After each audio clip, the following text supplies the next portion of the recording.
In today's video, I wanted to continue with and finish up my journey through BioShock 2. Last time, Delta had adventured through Siren Alley, Dionysus Park, and the beginning of Fontaine Futuristics. For the alley, the train car was waylaid by the Wales brothers.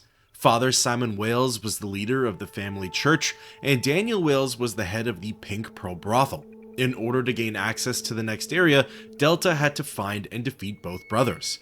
This segment introduced me to all new plasmids and weapons, including the shotgun and spear gun. Of course, along the way, I continued to track down and rescue as many little sisters as I could. When ready, I activated the emergency pumps and drained out all of the water in Dionysus Park. Level 6 was fairly straightforward. With all of the water gone, life had returned to the park, both in good forms and bad forms. Among them was Stanley Poole. He was trying to evade Sophia Lamb's attention, so he struck a deal with Delta. Clear out all of the little sisters in exchange for access to the train car.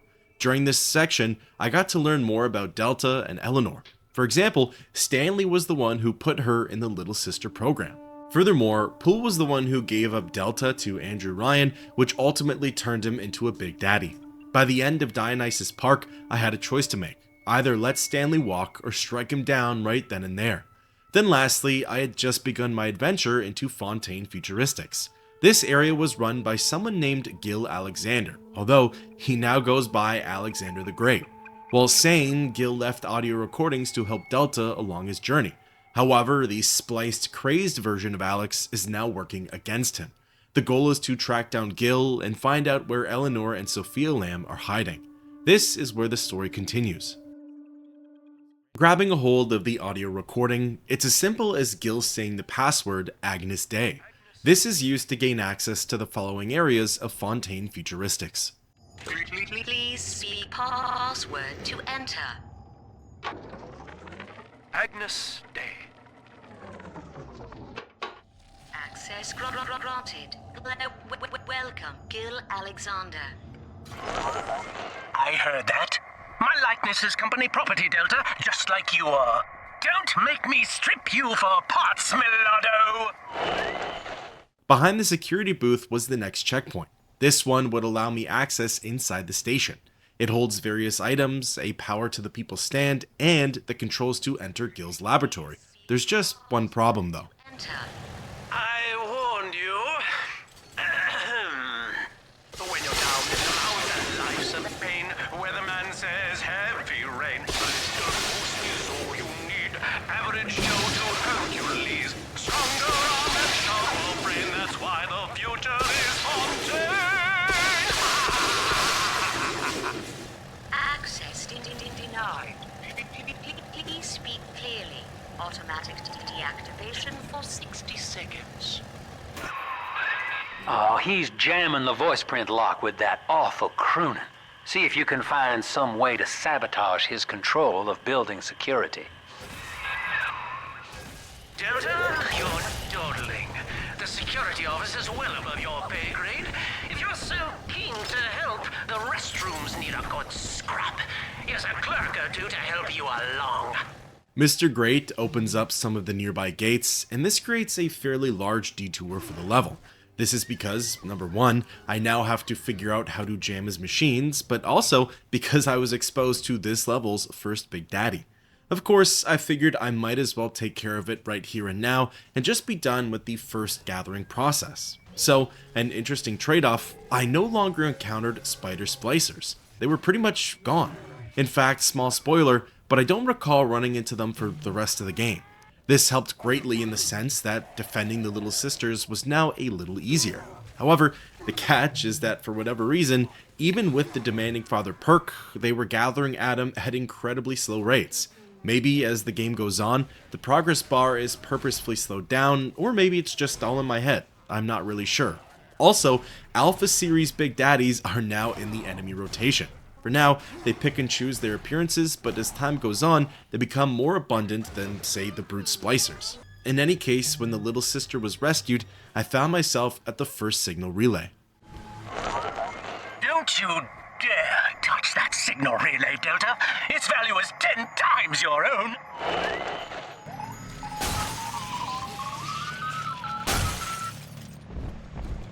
I'm very disappointed in you, Delta. Destruction of a Fontaine asset is punishable by summary dismissal.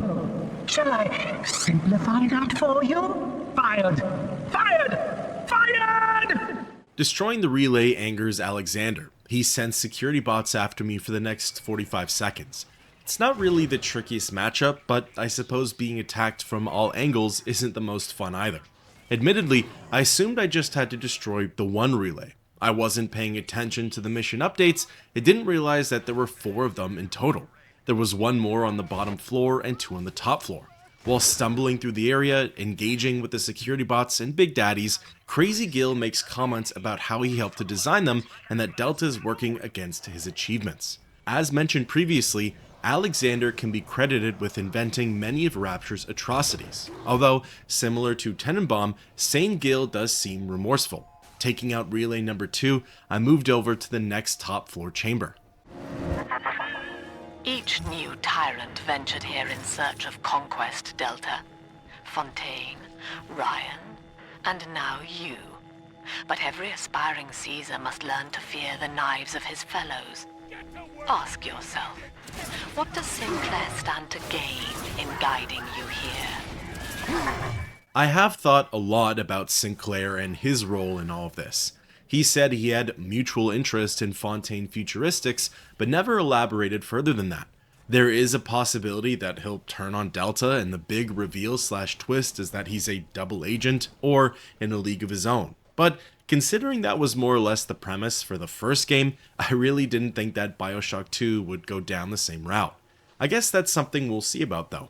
As for relay number 3, I had to maneuver around a waterlogged office. The catch was that, on occasion, a current of electricity would run through it. So, the idea is that you either time your movements, or jump on top of the nearby desks and objects. While elementary, honestly, it was a pretty engaging puzzle. Then the final relay signal led me back to the bottom floor, and into an area called the Plasmid Showroom. Of the 4 relays, destroying this one was certainly the longest ordeal. I found myself wandering through narrow corridors, taking on splicers, avoiding traps, and engaging with Alexander the Great in all new ways. Adam Delta. One little jab in the arm, and even a hopeless underperformer can be Employee of the Month. Or you should know. Look around. Is any of this familiar?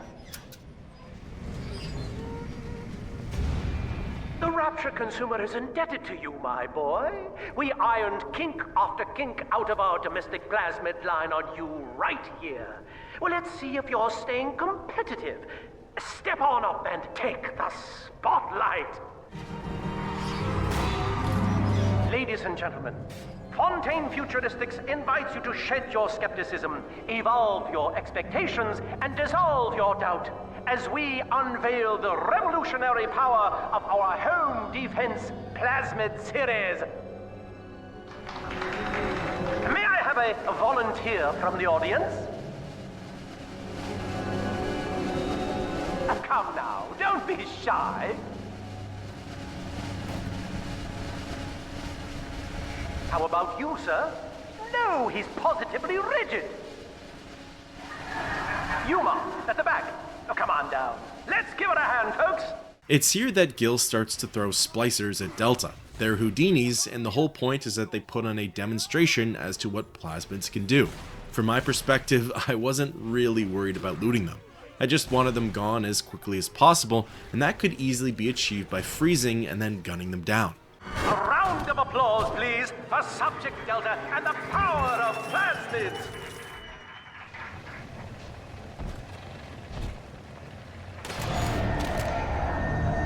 Oh dear, Subject Delta. It looks like you've upstaged a fellow demonstrator, and he's here to steal the show. What will Delta do now, folks? Alpha Series Big Daddies are definitely able to pack some serious punches, but Electroshock can stun them easily, and there are different weapon and ammo types that can seal the deal rather effectively. Still a winner, Delta. The tour was never the same without you, and to think you were so spliced you couldn't stand when we stuffed you into that getup. The Fontaine family retirement plan suits you to a T, my boy. After that whole demonstration, Delta now has easy access to the final relay signal. Insert Insubordination! Severance package cancelled. Benefits rescinded. With Gil's security revoked, I now have access into the security booth. Agnes Day. Access granted. Welcome, Gil Alexander. Hello again. I must assume by now that you're willing to help end my life. In exchange, I have prepared a friendly security escort for you. Now, there's a switch in here which will allow you access to the real laboratories where what's left of me awaits you. Please, use it. Taking full advantage of the room, I looted to my heart's content and accessed the upgrade station.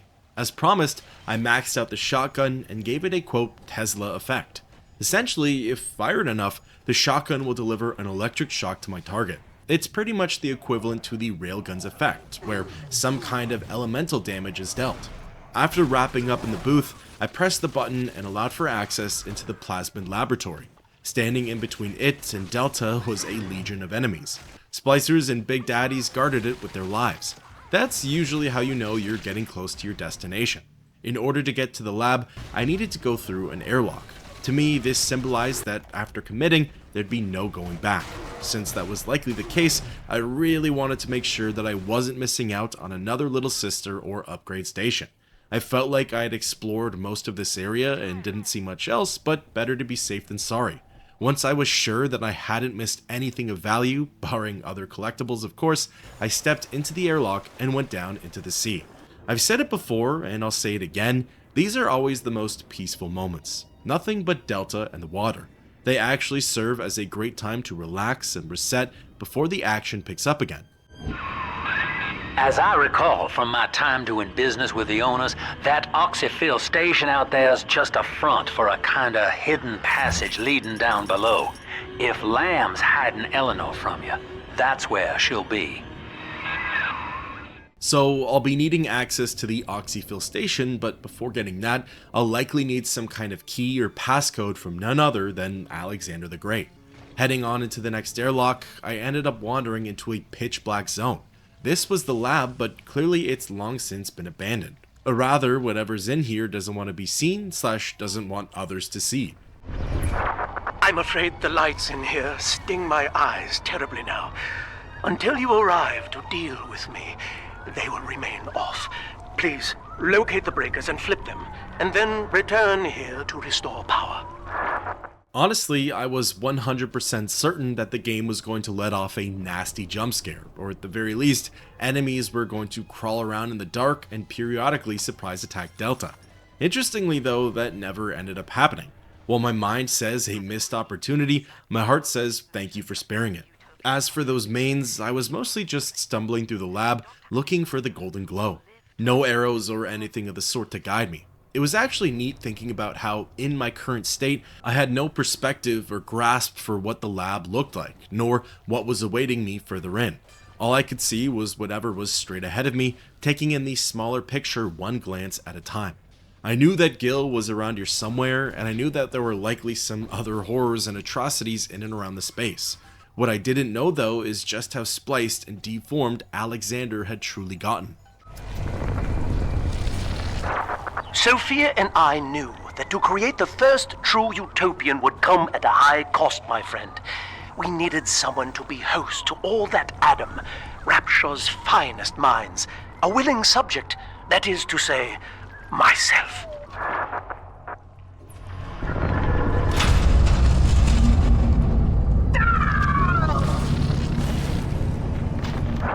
Whatever you may have seen inside the tank, that was indeed me. I fear the fate of Eleanor Lamb will be less physical, but no less grotesque. This tank for deep-sea life is the ideal way to dispose of me. But first, you must retrieve enough Adam-infused plant life to lure me out. The slugs feed on the stuff, and it's all I seem to want now. I have left a sample here, so you know what to look for.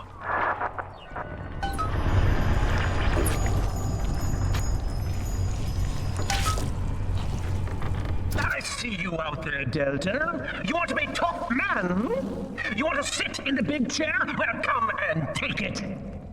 Gil is hiding in that big tank at the end of the room. Placed around his lab are 4 samples of these atom-infused plants. The first one was a freebie for Delta. Unfortunately, the other 3 won't be as easy to get to. Those are blocked behind trials and puzzles set up by the evolution of Rapture. Well, listen, son, those override keys you've been hunting are genetically encoded. And to get to Eleanor, you're gonna need one from Alex the Great in there. First things first, we gotta pin him down. Find those plants he mentioned, and lure him back out. So these plants aren't only going to be used to kill Alexander, but also to take some of his DNA for the oxyphil station.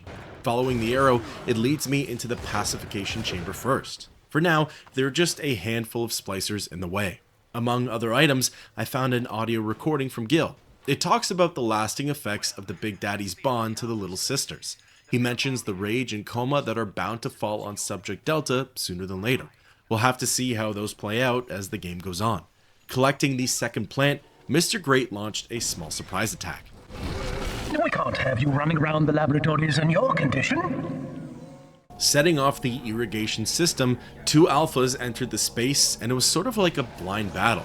Really, more so like a one-sided blind battle. It was hard to see through the thick mist, and even after taking out the Big Daddies, I had groups of splicers waiting for me on the other side of the doorway. Poor things. What a life. Marching around playing daddy until some splicer manages to kill off their sister. And then if the coma doesn't take them, they turn maniac. Nothing left to do but scream. No offense intended, son. We better get you to Eleanor on the double. Your body begins to tear itself apart. The compulsion to find Eleanor will drive you to madness or coma. You have no claim on her. Your design was among Rapture's greatest sins. And yet, you persist. Why? I definitely agree with Sinclair here. Better to hurry this process up, just in case things take a turn for the worse. Or rather, take a wider turn. In saying that though, I stumbled across Fontaine Futuristics' second little sister. So, of course, I decided to deal with her first rather than the current objective. Plus, after dealing with this one, I had run into the third and final little sister for BioShock 2. That's right, this is the end of the little sister hunt. After this, there are no more for Delta to find and either rescue or harvest. They do come back in other ways, just not through the atom gathering process. But in any case, I figured now would be an excellent time to discuss the various weapons in BioShock 2. With the story coming to a close, I thought I'd do a quick, subjective review of the arsenal. For the most part, I found myself swapping back and forth between a handful of guns. I relied heavily on the rivet gun, shotgun, and spear gun. I found that for most of my journey, I really liked their ammo types and the effects they'd have on different enemies. The minigun was hit or miss for me. I'd end up using it a lot in the next level, but up until that point, it really only came out when I was in a bind. The anti-personnel ammo does work wonders, but the regular bullets just weren't cutting it for my playstyle. Then, the weapons that 100% went to the wayside were the drill and the launcher. I liked the drill and fully understood what it was there for. It was like the wrench from BioShock 1.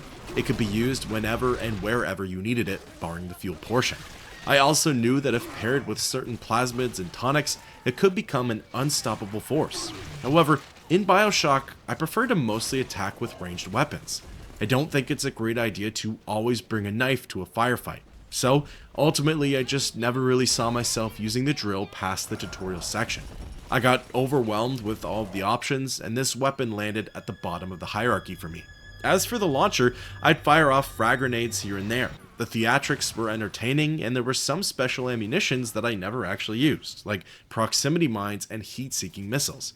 Again, in the next level, you'll see me use it a little more, but I just sort of thought that for what it did, there were better weapons out there. By that, I mean I prefer to use the launcher against tankier enemies. It was sort of like my ace. If I ever ran into trouble, I could pull it out and start blowing the whole place up. However, when it came time, I'd rather fire off slugs, heavy rivets, armor-piercing rounds, or rocket spears instead of a few grenades. As silly as it sounds, in the heat of battle, it was more convenient to just swap ammo types than it was to take out a whole new weapon. I know it's pretty lazy of me.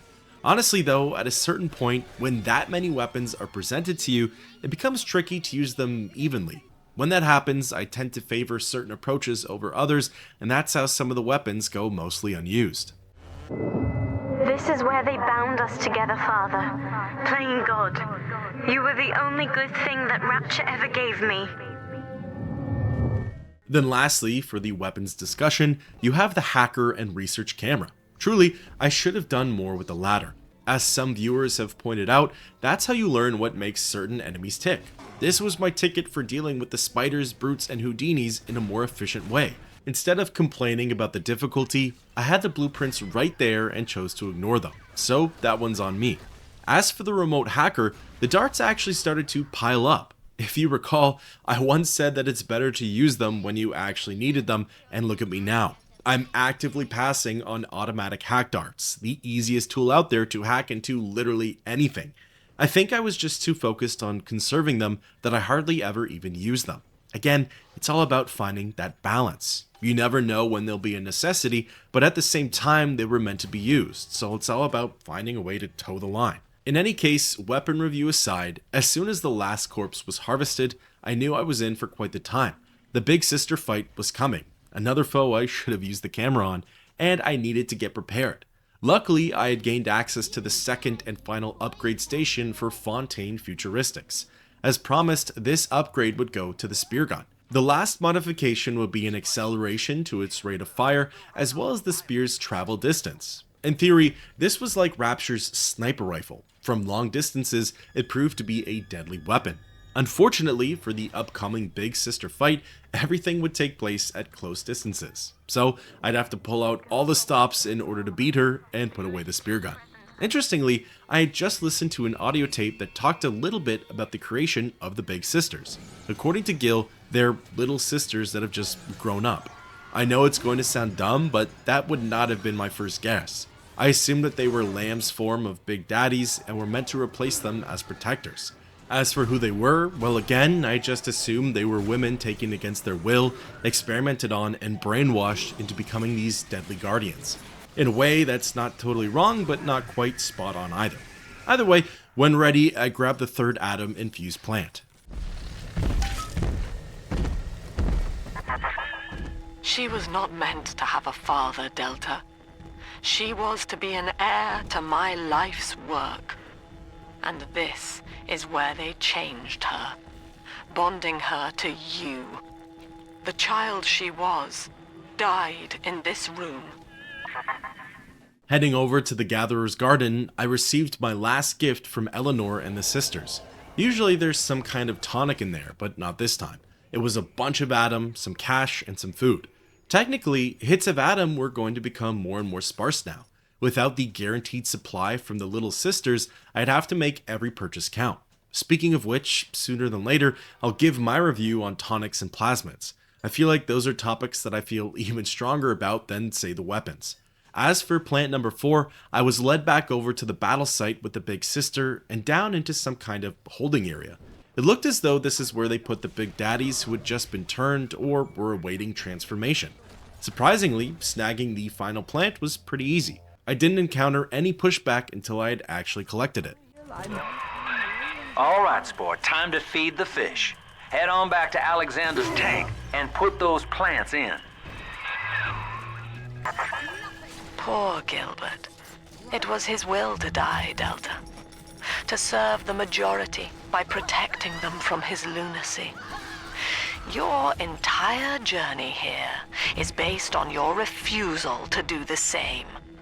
Will you grant his request, knowing that he served the family?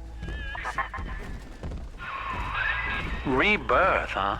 Sure, you live forever, but minus your body. I like my body, kid. I don't feature the idea of my memories and personality being stored in the head of some saintly child, like just one more dusty old book in the library. Fighting my way back to the Research and Development Center, I knew I had something big coming my way. While collecting the plants served as a small challenge, I could sense that the game was setting Delta up for a big standoff. Whether that was to be with Gil or something else though is what remains to be seen. Deep sea life catchment system online. Not in this house! Notice to all employees. Subject Delta is hereby dismissed. Escort him from the premises! As expected, the big tussle breaks out. Instead of a fight with Alexander the Great though, it ends up being his lackeys. Those are the Alpha Series Big Daddies and the family-oriented splicers. The lab space is the battlefield, and for the most part, the enemies come from every which way. Luckily, if need be, there were vending machines placed at every wing in the chamber. Plus, with Security Command 3, I'd be able to call on a machine for support. Before long, all of the nearby threats in the laboratory were eliminated. How dare you try to buy me out with this bribe, this penance, this sublime... God damn you, Delta! Perfect, son. You reeled him in. Now, use that console there to take a gene sample. It should print up a genetic key automatically. Interacting with the console, I was able to poke and prod at the fleshy mess in the tank. This was enough to allow Delta entry to the next level of Rapture. You got the key to Lamb's hideout, sport. Eleanor's down there. Now just head out to the Oxyphil station and use it. It is done. The sample disposal button on the panel in front of you will administer a massive jolt of electricity to the tank. More than enough to kill me. Whatever I may say to dissuade you, do not listen. The man whose voice you hear now is long gone. As my mind fades, I find my thoughts turn to the suffering that Eleanor will be made to endure, and I am overcome with pity. But I can only offer my feeble prayers. Perhaps after my death, you can do more. Now, please, I ask you to grant me peace. Goodbye, my friend, and thank you. You don't have to kill me, Delta. I'm sorry. Oh, please. I will go outside. I will live outside. For me, the choice here was an easy one. Gil wanted death, and I think he deserved to have it. He tried to atone for his sins, and he even helped me get to this point in the adventure. I didn't feel as strongly as I did about him than, say, Stanley Poole. Really, I thought of Gil more like a Grace Holloway. Honestly, I don't even know what I'm looking at inside the tank. I see some mass that moves around, but whatever aspects of humanity he once had are long gone. I even tried to look at some concept art for Alexander the Great, and truly, it only made me even more confused. The splicers of Rapture are fairly monster-like as is, but there is some semblance of a human there. For Gil, though, he's turned into something else entirely. Probably best to close out this chapter of Rapture by closing out his life. After a long and drawn-out search for the electricity, I couldn't find it for the life of me, I administered the shock and watched on as one of Rapture's horrors disappeared into the abyss.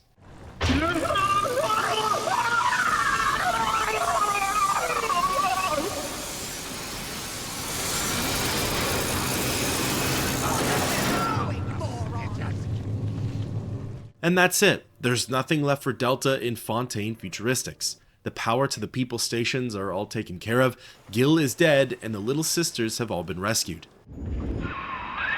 This is the Oxyphil station, Chief. But don't be fooled by the facade. This is the way in. Use that key now. Inserting the key into the machine, the rock wall behind it retracted to the ocean floor and revealed an entirely separate airlock. This would lead Delta into the first stretch of the final level, Persephone. Before taking the elevator down, I listened to a tape from Sophia Lamb. It shed a little more light on the experiments with Eleanor. Essentially, the idea is that she'd become incredibly spliced up, but it beat all of the advantages and none of the weaknesses. She would keep her humanity, appearance, and sanity while gaining all sorts of knowledge, power, and abilities. She was set to become the perfect person. She would be able to accomplish anything all by her lonesome. Engineering, the arts, design, combat, you name it. Eleanor was modified to become the peak human. Persephone, we're finally here. Find Eleanor, son, and fast. Her mama's got all rapture, dying to keep you two apart. The beginning stretch of Persephone was quiet. For the first few moments, I didn't run into anything. Judging from the views and infrastructure, I knew that this was meant to be an important part of Rapture. However, I just didn't know what it meant or who it belonged to. Father, come quickly. I'm trapped in a cage. Something's wrong. I wonder, Delta, do you know why you are here? Have you any idea what my daughter has given you? As I watch you now, I envy your ignorance. You still believe. Continuing ahead, I came across one of 3 Power to the People stations. Truly, I didn't think the game would give me any more of these, so this was a pleasant surprise.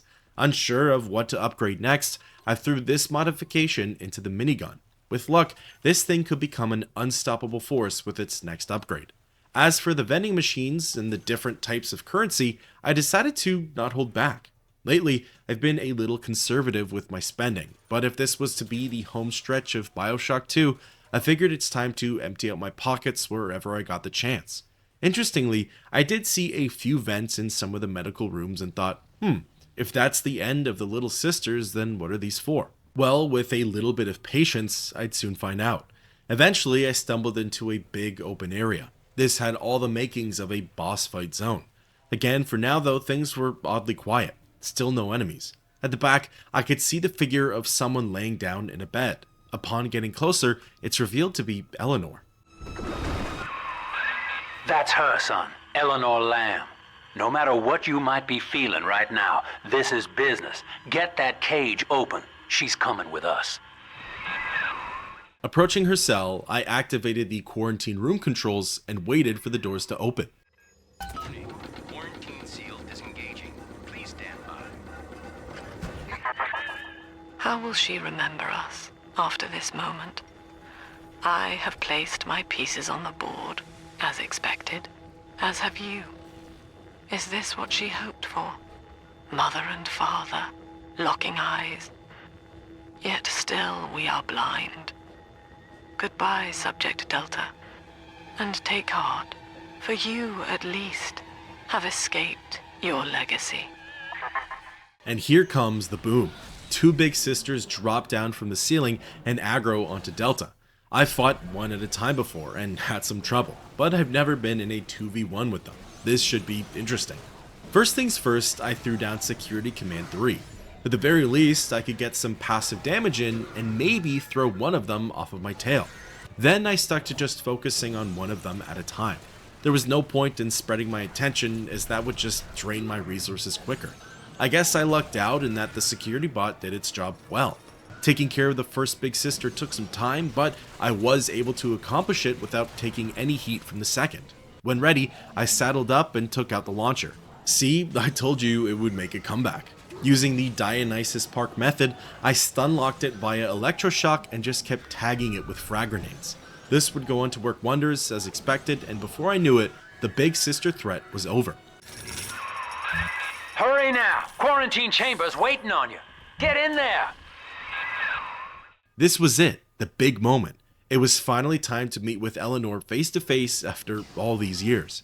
Your signal, please! I can see or hear us. Blocking me. Look at her, Delta. 10 years, and still she dreams of you. 50 seconds remaining. Do you know why Eleanor brought you here? She wanted a father.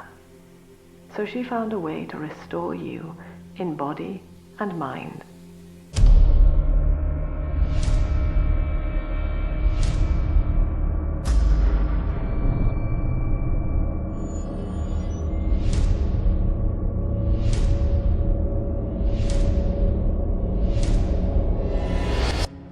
And she has been watching you ever since, exalting your every act as gospel.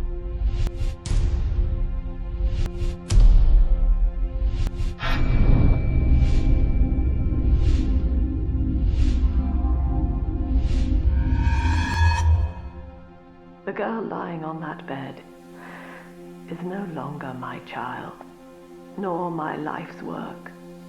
She is a monster, shaped by you alone. Just as she has always wanted. 20 seconds remaining. But there is one detail of your mutual bond she failed to account for.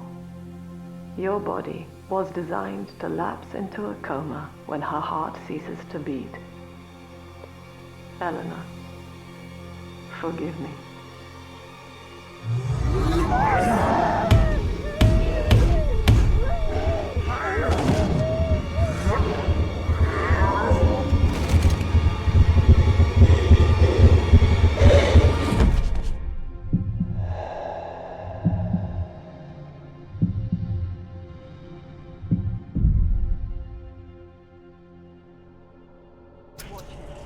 His body is shutting down now, naturally.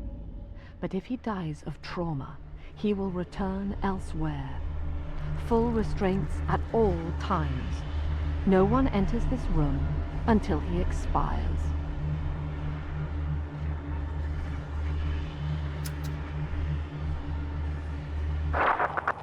Father, it's me, Eleanor. I'm so sorry. Mother stopped my heart long enough to sever our bond. Staying near me won't stop you from dying now. Or worse. But I can still help you escape. This little sister's brought you something that will allow you to take control of her.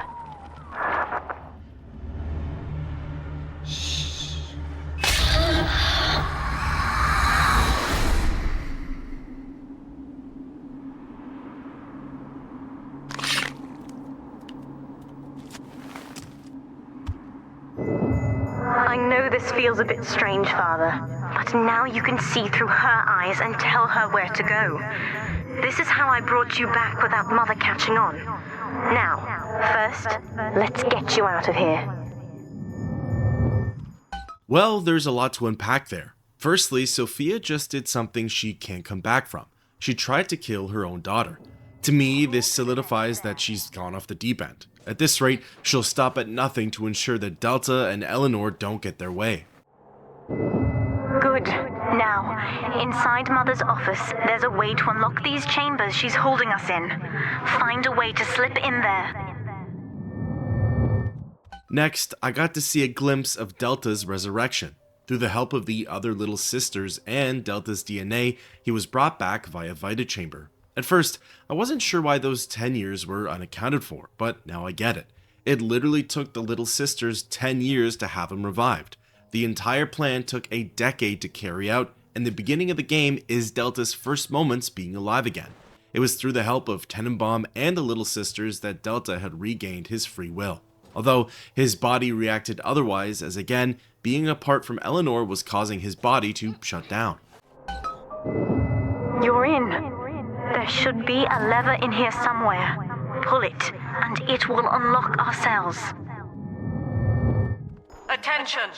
Augustus Sinclair has been sighted within the facility. He will attempt to reach Subject Delta. All family duties are hereby suspended until he is found. However, with Sophia's recent stunt, that seemed to sever the connection between Delta and Eleanor for good. Well, that sounds like a positive thing, one that allows him to have complete free will. That's unfortunately not the case. The damage has set Delta on a course that he can't quite come back from. What Mother did to me left me very weak, or I would do this part myself. To save your life, I'm going to have to change, to be like you. From here, you should be able to locate the pieces of a big sister suit. Please, bring them to me.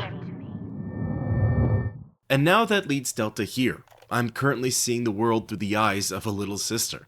I guess by sapping up some of his atom, his conscience is able to live on through someone who's sensitive to the energy, so little sisters. Seeing Rapture like this actually answers a lot of questions. I suppose it's easier to have little girls running around a horrific pit of death if they're only able to see it as it was intended, a luxurious and top-of-the-line city. Blood is replaced by flowers. The rusted and torn down infrastructure is exchanged with silk curtains and velvet carpets. The people are well-mannered and behaved instead of crazed psychopaths. Even the dead splicers have angel wings around them. This explains why the girls refer to them as angels. It's literally what they see. There's a piece of the suit in here, Father. Find the rest and bring them back to me.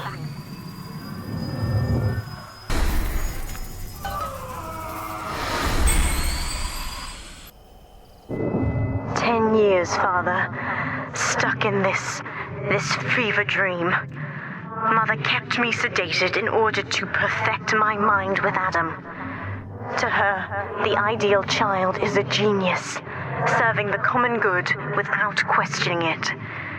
You have saved me from that. Exploring Persephone as a little sister, my perspective changes back to reality when I get close to an item of interest. Every time I pick up a piece of the big sister's suit, I can see exactly what's going on around me, and it's never pleasant. I wonder if Rapture was ever this cozy, high-class society that it's pretending to be. Maybe in the early days, before plasmids and Adam, but those times are certainly long gone. The other sisters are made from me, in part.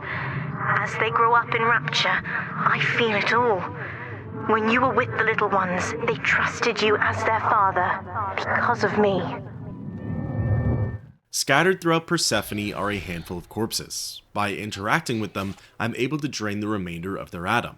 These hits go directly over to Delta. They're not bad either, coming in at around 40 points each. Honestly, the most infuriating part is seeing how quickly the little sisters are able to extract it. While watching over them as Delta, they take their sweet time collecting the Adam. I'm pouring out everything while protecting them, and now I'm finding out that they could have sped things up all along.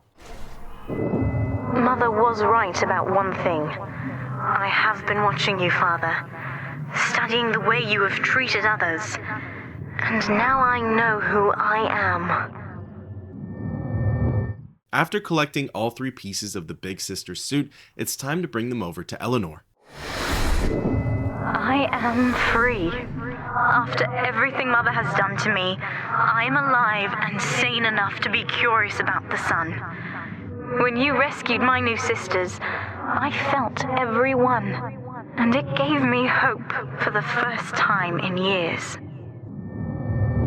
Honestly, I wasn't expecting that to be a mechanic. My actions and decisions have influence over the type of person that Eleanor becomes. It's BioShock 2's clever way of navigating the moral alignment and making it different from the prequel. Now, I will do the same for all the others, starting with this one.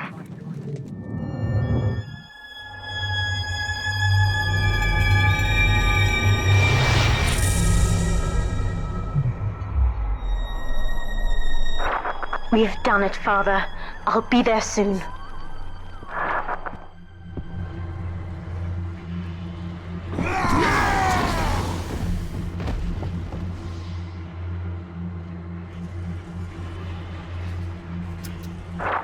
These suits always did make me think of you, Father. I guess I still remember you in shining armor. But now it's my turn to fight for you.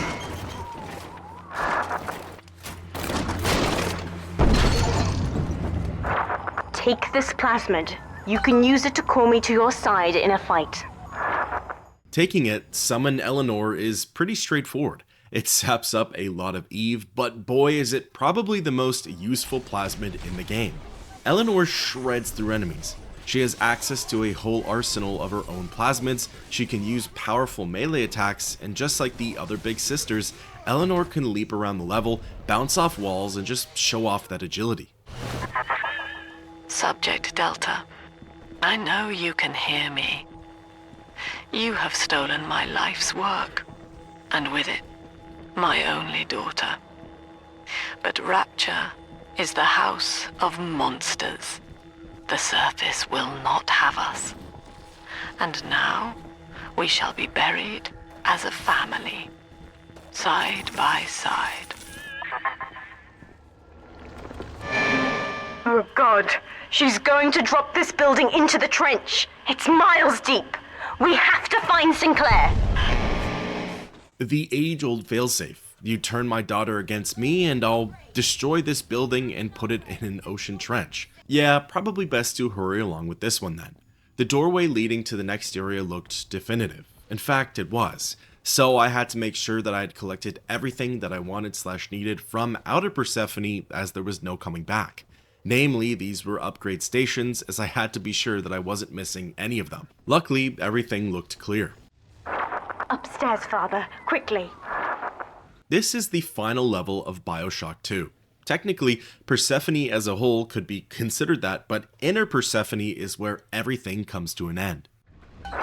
This is Sinclair's lifeboat, Father. Out the window here. It's our only chance of escape. From what I know of Sinclair, he wouldn't just abandon it. Yes, Delta. What of Sinclair? The man who would sell paradise. And where is he now? Warning. A security curfew is now in effect. All cells and bulkheads are sealed until further notice. This facility hangs over an ocean trench, Delta. The family has activated timed charges within its foundations. Surrender before detonation, or we shall fall and be crushed in the abyss below.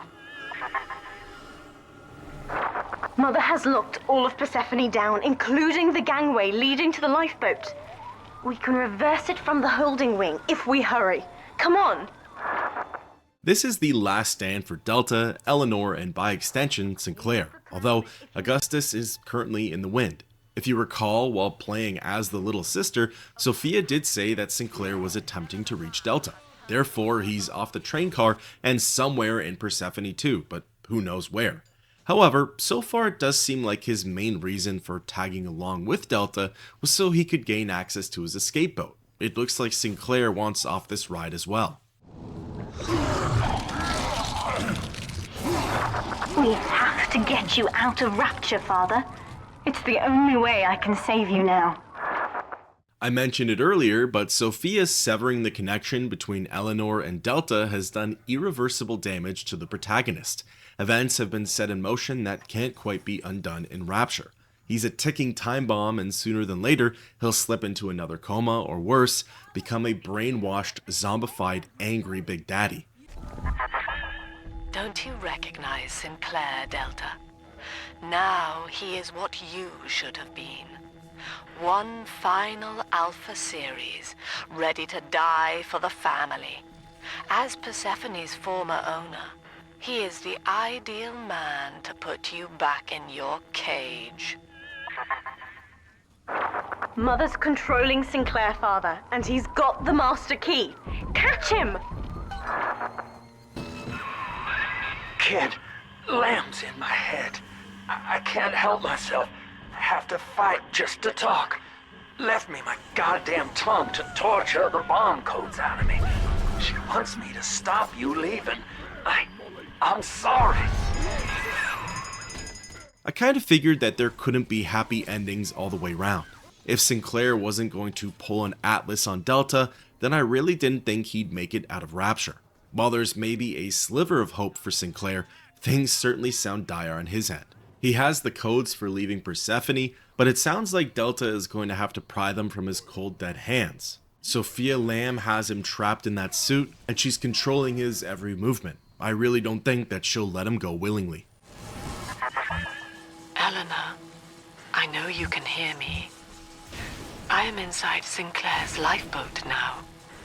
Delta cannot reach me here, but you can. You need not die with him.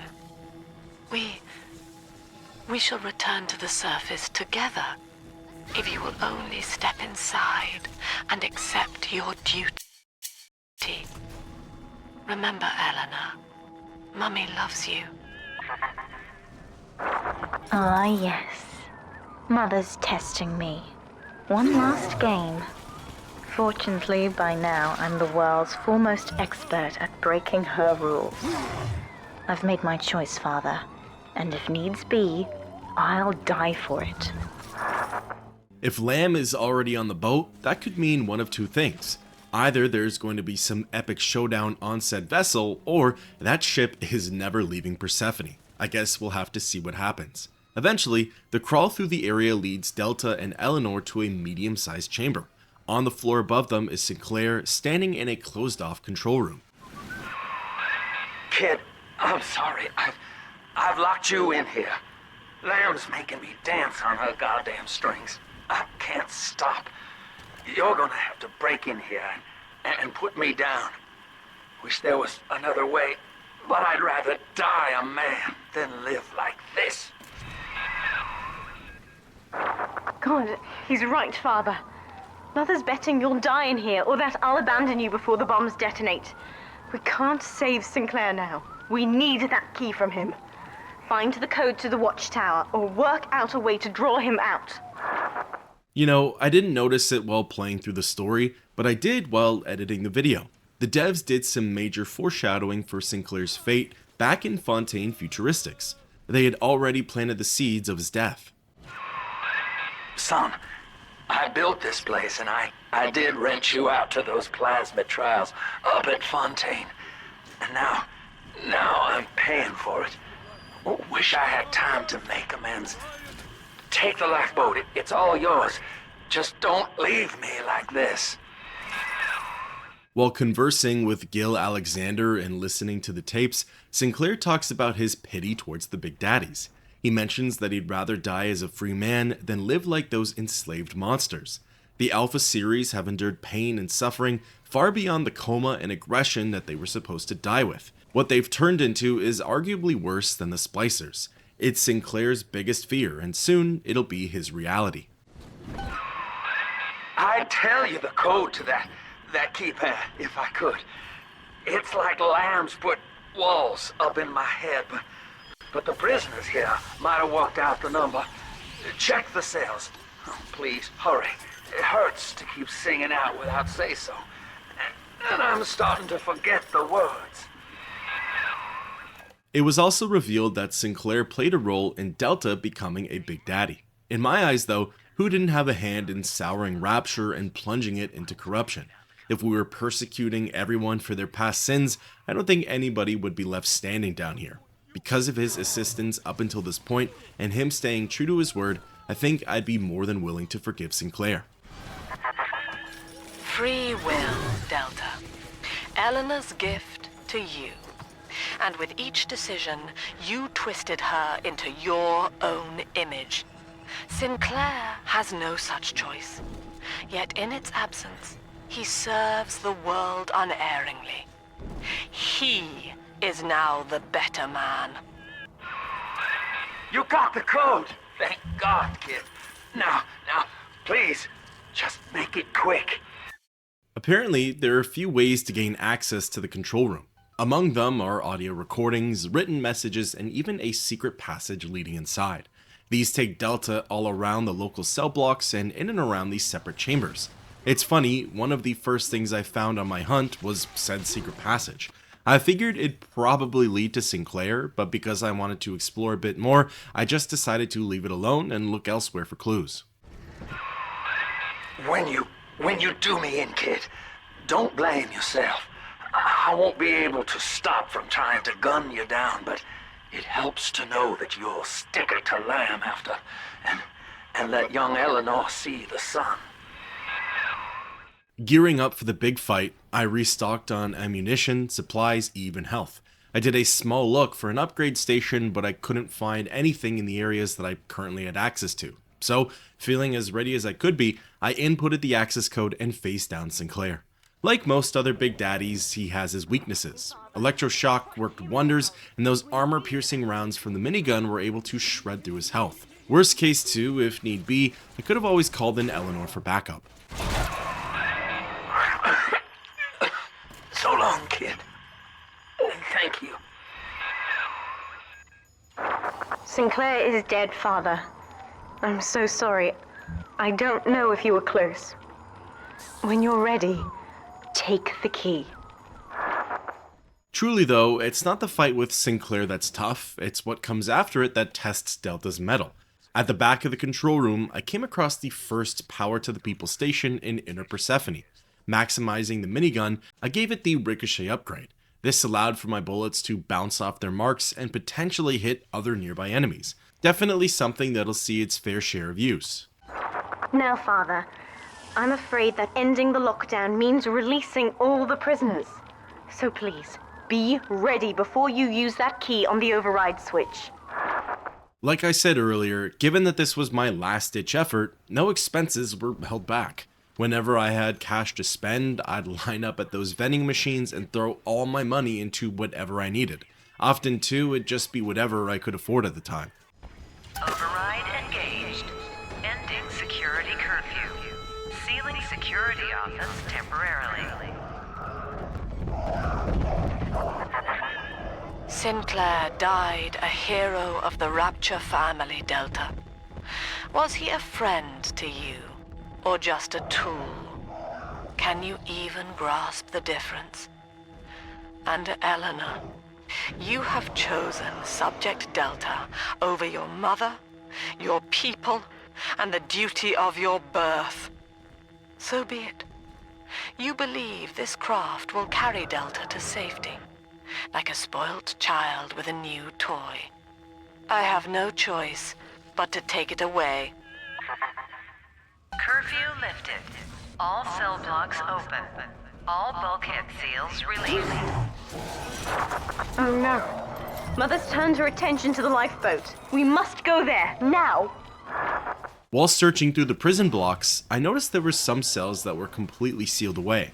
I guess they were hiding these monstrosities, the Alpha Series Big Daddies. Racing back to the central area of Inner Persephone, there are a handful of Alphas in between Delta and the escape pod. Every moment tears Eleanor further from me, Delta. Soon, this father obsession will end her. You have left me without want. Before you die, I will take all that you hold dear. Sinclair is just another body in your wake. The nice part about this crawl is that the Big Daddies and the Splicers don't seem to be on the same side, at least not right now. This means that, on occasion, the two factions will duke it out before Eleanor and I had even arrived. It clears some of the NPCs out of our way, and knowing where this level is headed, resources saved are definitely resources earned. There's plenty of fighting left in the game, and it's a small relief to see some of those encounters waylaid. I was afraid of this. Mother has bombed out the ballast compressors, Father. The lifeboat will be too heavy to launch. Unless... let me think. I think I can boil away the water and get the lifeboat to rise, but I can't generate that much heat alone. It's time to recruit the rest of Mother's little sisters. We're taking them with us. Head to the pediatric wards. As the game is keen on telling me, this is apparently a multi-part goal. I guess what that means is that this is the first time I can switch back and forth between objectives. Both are pretty much the same concept though. Storm into an area and release the little sisters. I won't let her take you from me again, Father. Hold on. As the crawl continues, explosions can be felt throughout Persephone. Every word I speak. Mother's people are starting to detonate the charges. We don't have long. We're almost to the pediatric ward. I expect we'll be fighting our way inside. And that expectation is right. Making it into the therapy wing's pediatric ward, I took note of all the important supplies, resources, and access points. This way, I'd know where to go if things got dire, and where the enemies would come out of if I got courageous. When you've cleared them out, I'll need a signal. Push the call button on the window there, and then I'll proceed. For the time being, Splicers and Alphas come out of every which way and start to pounce on Delta. Fortunately, I had my security bot and Eleanor with me. Because of them, this part was made a little easier. I just had to poke my head out, fire off a few solid slug rounds, and then move on to the next foe. This is more or less how both of these objectives went. Travel to a far-off zone of Persephone, persevere through the enemies, defeat everything in the area, and wait for the green light from Eleanor. Because that's the case, I figured now might be a great time to go over the plasmids and tonics of BioShock 2. I'll wake the children up. They're stronger than they know. With their help, I should be able to boil off the water and get us all out of here. Go on ahead, Father. I'll free them as quickly as I can, just as you showed me. You are not saving them, Delta. No matter how pure your intent. The surface is not paradise, but perdition. I would sooner see them drown. Look, Father, I know you may not have wanted a daughter, but love is just a chemical. We give it meaning by choice. I will be damned if I let Mother take you away from me again. Unlike the weapons of BioShock 2, the plasmids and tonics work a little differently. The first few plasmids were mandatory for story progression. However, after that, it's completely up to the player if they'd like to purchase them. For example, for my playthrough, I'd end off with only a handful of these powers. While fun to use and diverse to have, they definitely come down to personal preference and playstyle. That's another charge gone. We have to keep moving. If this building falls, we're all dead. I mostly used the electroshock plasmid for my playthrough. I found that it did everything that I could have wanted. It stunned enemies, created a death trap in water, and temporarily shut down bots. I liked it so much that instead of expanding my plasmid portfolio, I decided to upgrade electroshock to its max. Eleanor was to be a composite of all Rapture's genius. The first living utopian, serving the world at large with no regard for herself. To force consciousness on such a being is to tear its wings away. That was your gift to her, Delta. Just as she hoped. You must be very proud. I completely avoided powers like Decoy, Cyclone Trap, Insect Swarm, and Scout. I'm sure they're excellent abilities to use. I even remember some of them from the first game, but I just felt content with my loadout. There were even some powers that I actually received, like Hypnotize, but I didn't bother using. There were so many options to choose from that I didn't feel the need to cycle through them all. I found what I'd liked and stuck to it. While I probably used Electroshock 75% of the time, there were some other plasmids that made it into my rotation as well. Incinerate was a fun power to use. I liked how it had a direct impact on my target's health. However, there were times that I felt like it was the slightly less versatile version of Electroshock, but that's just due to my personal playstyle. Winter Blast is a great power as well, and dare I say, probably one of the more OP ones. The issue, of course, is that you can't loot the Fallen. I'm sure there are some playstyles out there where that doesn't matter, but for mine, looting corpses mattered a lot. Then there was Telekinesis. Honestly, this was probably the most fun one for me. It was incredibly satisfying to catch grenades and missiles in the air only to lob them back at the shooter. Honestly, I wish I used this one more, but again, the stun effect from Electroshock was easy to work with for my style of play. Stand in one spot, struggle with aiming at my target, and nailing them a few times after a brief grace period. Of course, there's also Security Command 3 and Summon Eleanor. These were acquired later in the game and are the types of plasmids that you really only use once in a while or when the spawns go away. But as of Outer Persephone, these were definitely the go-tos and split their time evenly with Electroshock. They are incredibly useful for pushing past problem zones and saving some of your own resources. As for tonics, these were even more selective. They're literally perks to further specify your build. There are a lot of tonic slots though, so odds are there will be some overlap with different playstyles. For my version of Delta, I managed to purchase every single gene tonic slot and filled them with all kinds of buffs. There are the obvious ones, which I assume most players would take. These are Armored Shell, Eve Link, Eve Saver, Proud Parent, and Sports Boost. General, all-around buffs that everyone can benefit from. Then there are slightly more niche powers, but I'd also guess that a lot of players take them as well. These are genes like Careful Hacker, Vending Expert, Extra Nutrition, Demanding Father, and Hurried Hacker. They help with the more specific but universal features of BioShock 2. We're nearing another pediatric ward. It will be guarded, Father. Get ready. However, as for the more niche tonics for my version of Delta, I had ones like Electric Flesh and Electric Storm. Because I was using Electroshock and frequented the upgraded shotgun, I figured all of these combos would add up with one another and create the perfect current.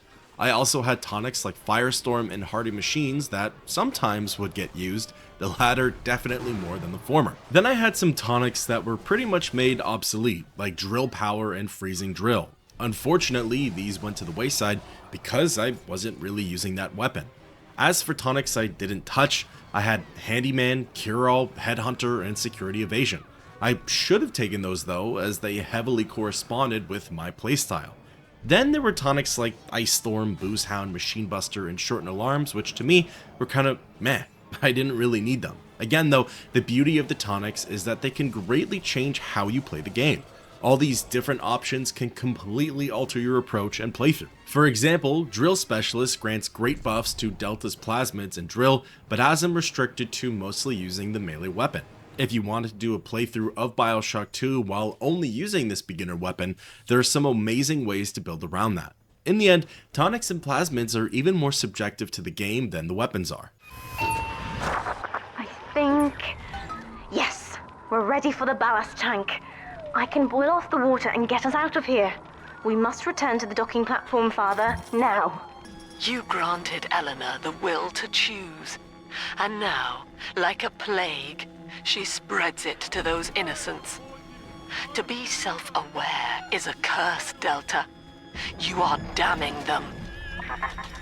After freeing all of the little sisters and Persephone, there's only one thing left to do now: leave Rapture. Returning to the central chamber with the escape boat, it's time to initiate the final part of the plan. You can still hit the vending machines, but after this, the time for exploration comes to an end. I'm stepping inside the ballast tank, Father. Come up to the glass once you're ready for me to begin. There's no going back once we start. You would rip my only daughter from her home and family and feed her to a world without hope. Though Utopia may die with her, I would sooner see us fall. Goodbye, Eleanor. Mother will be waiting for you. Here they come, Father! Hold them off until I can bring it to a boil. Standing at the back of the room, I faced down every access point and started firing my weapons. Considering this was the last stand for Delta and Eleanor, there was nothing to hold back. If my ammo caches weren't empty and my status bars were not depleted, then clearly I was doing something wrong. Alpha Series Big Daddies charged into the room, and they were accompanied by splicers of all kinds. Me and my security bots ripped into them while Eleanor and the little sisters used their abilities to boil out the water. Periodically, Eleanor would give me updates on their progress. It's boiling! I can help you fight back now! Use the plasmid! This comes at a great time too, as the pressure from the enemies gets stepped up. Brutes enter the battlefield and start chucking debris at Delta. Mix that with the leadheads and Houdinis firing at me from all angles, and this was turning out to be the showdown of the game. Everything is on the line, and it's here that players test their final builds. All of their plasmids, tonics, and weapon upgrades. Their choices have all led up to this moment, and now's the time to see if it was all worth it. I was so close to closing out this fight, so close, and then every gamer's worst nightmare hit.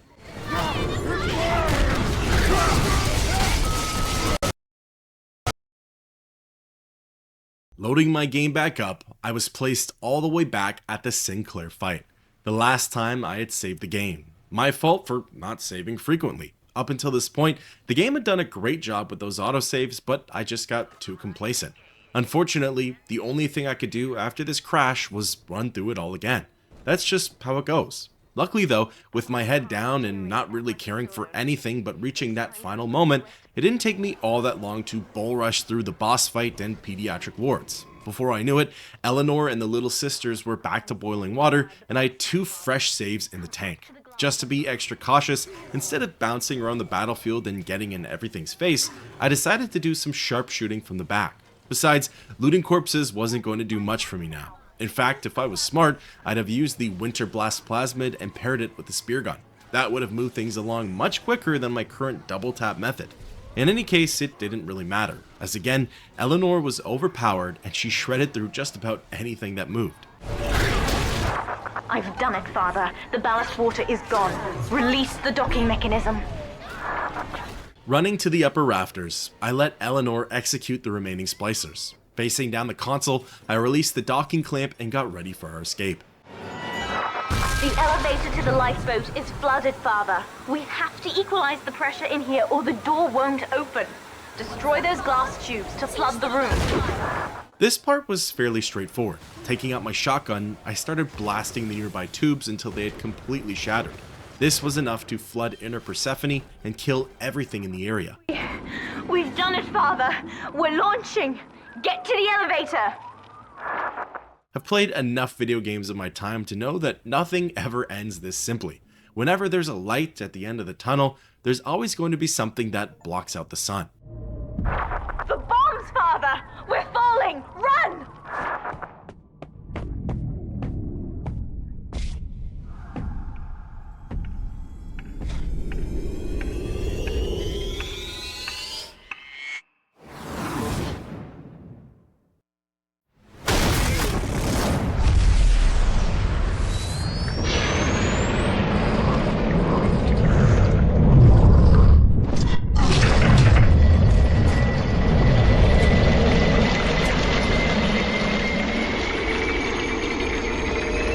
Looking out at Rapture, this is the last that Delta sees of the underwater city. In fact, barring the DLCs, this is the player's final goodbye to the sunken metropolis.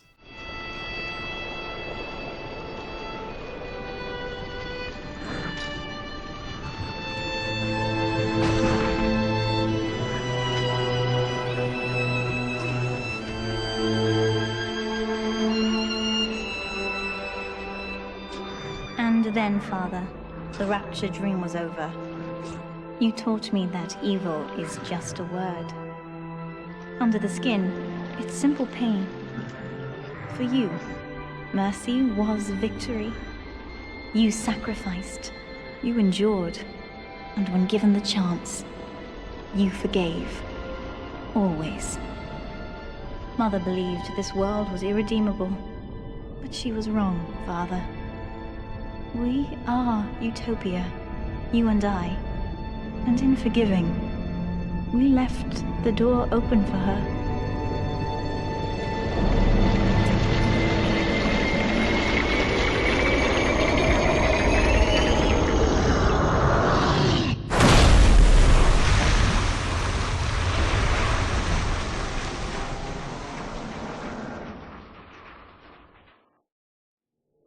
The rapture dream is over, but in waking, I am reborn. This world is not ready for me, yet here I am. It would be so easy to misjudge them. You are my conscience, Father, and I need you to guide me.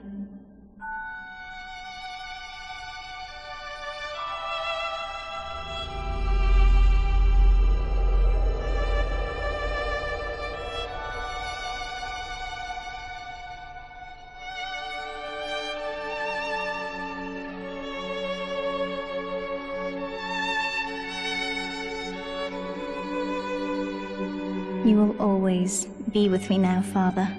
Your memories, your drives. And when I need you, you'll be there on my shoulder, whispering.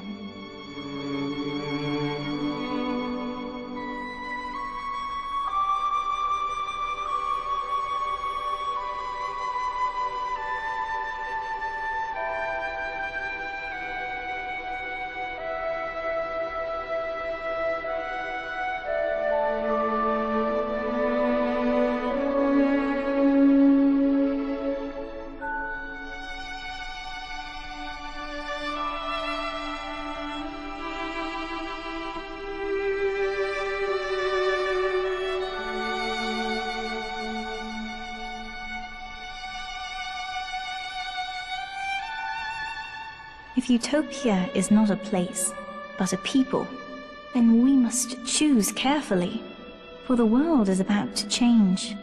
And in our story, Rapture was just the beginning. And with that, thus ends the story of BioShock 2, or at the very least, that was one of many endings. There are good, bad, and neutral outcomes. There are outcomes where Lamb dies and some where she survives, like mine. Then there are endings where Delta can choose to live on through Eleanor, or he can choose to die. There are also some outcomes where the transfer of his essence is less peaceful, so forceful. Some endings include the Little Sisters, others have dead splicers rising to the surface, and select have Eleanor all by her lonesome. The tone and atmosphere can also vary, with the possibilities of it being sunny and warm, overcast and gray, or dark and rainy. These endings are all influenced by Delta's actions with the Little Sisters and his decisions with Grace Holloway, Stanley Poole, and Alexander the Great. Because I rescued every single Little Sister and spared Grace, I got the good ending. This helped to shape Eleanor into the person she's become. This is why she saved Lamb and why she's taking on the leadership role with the Little Sisters. It's why she spoke highly of forgiveness, compassion, and turning the other cheek. She watched how Delta interacted with Rapture and modeled herself after his choices. Hence, if you killed all of the choice NPCs and harvested all of the Little Sisters, you'd get the bad ending.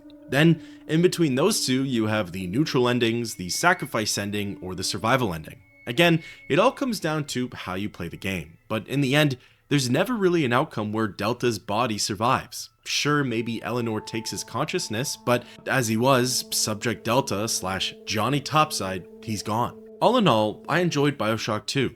I liked how the story steered toward the Big Daddy and Little Sister connection. To me, this was the most obvious move from BioShock 1. The first game dealt with Rapture's big players and introduced Jack to this brand new world. Along the way, he either lost himself with the Splicers, overcame his true nature, or stayed on as a neutral agent. In BioShock 2, I found that the Eleanor and Delta connection was a great way to introduce the next Andrew Ryan / Frank Fontaine, but without stepping on the toes of the previous game. There were subtle hints and callbacks to the previous antagonists, but nothing that was too in your face or on the nose. BioShock 2 paved its own path with Sophia Lamb, the family, and the controlled splicers. At the end of the day, it continued to show the effects that Adam has on people and how power corrupts just about anyone.